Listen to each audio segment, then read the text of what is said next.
Merci. La parole est à Monsieur Gilles Lurton. Oui. Merci, Monsieur le Président. Simplement un mot tout d'abord pour rappeler à Monsieur le ministre de l'Éducation nationale que les rythmes scolaires, à notre connaissance, ce n'est pas une loi, mais un décret qui n'a pas été débattu démocratiquement.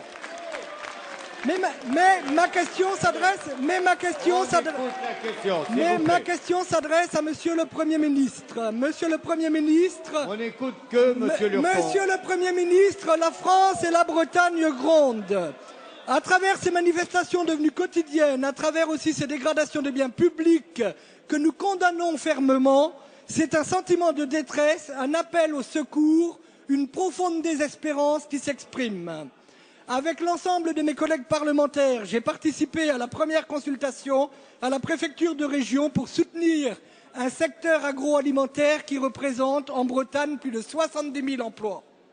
Et ceci, même si, sans vouloir opposer les Français entre eux, nous ne pouvons que désapprouver cette manœuvre électorale qui vise à attribuer 3 milliards d'euros à Marseille, et tant mieux pour les Marseillais, alors que pour la Bretagne, c'est 15 millions d'euros et 1 milliard de fonds européens. Nous connaissons, Monsieur le Premier ministre, les attentes de la Bretagne. Elles sont celles du pays tout entier. Suppression définitive de l'écotaxe. Suppression définitive de l'écotaxe. Lutte contre le dumping social, contre lequel nous ne serons jamais compétitifs si nous ne changeons pas nos règles. C'est aussi en simplifiant les procédures que nous permettrons aux professionnels de vivre, décider et travailler en Bretagne. Vous-même l'avez dit, Monsieur le Premier ministre, à Rennes, je vous cite, « La simplification administrative doit se déployer rapidement ».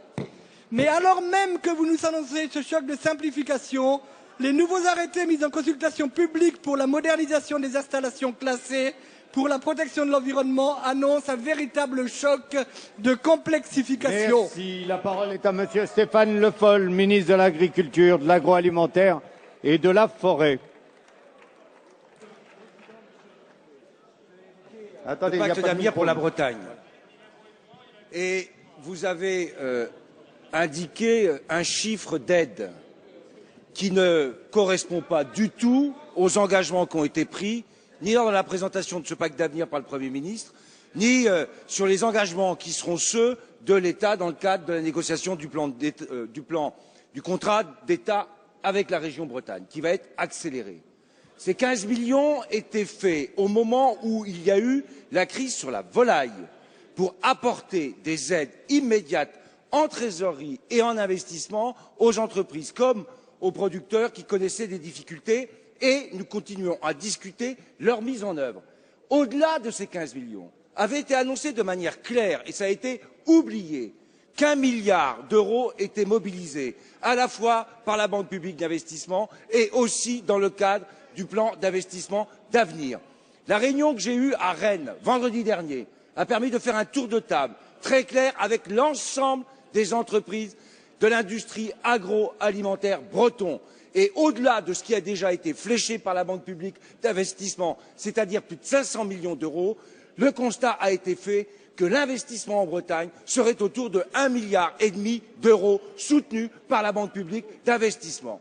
Donc il ne s'agit pas d'opposer ici, comme vous le faites, des régions ou des agglomérations. Il s'agit de trouver des solutions pour redresser à la fois un pays et des régions. Chacun doit être comptable des responsabilités et surtout ne pas s'engager dans des débats qui font référence plus à du politicien qu'à la réalité des choses.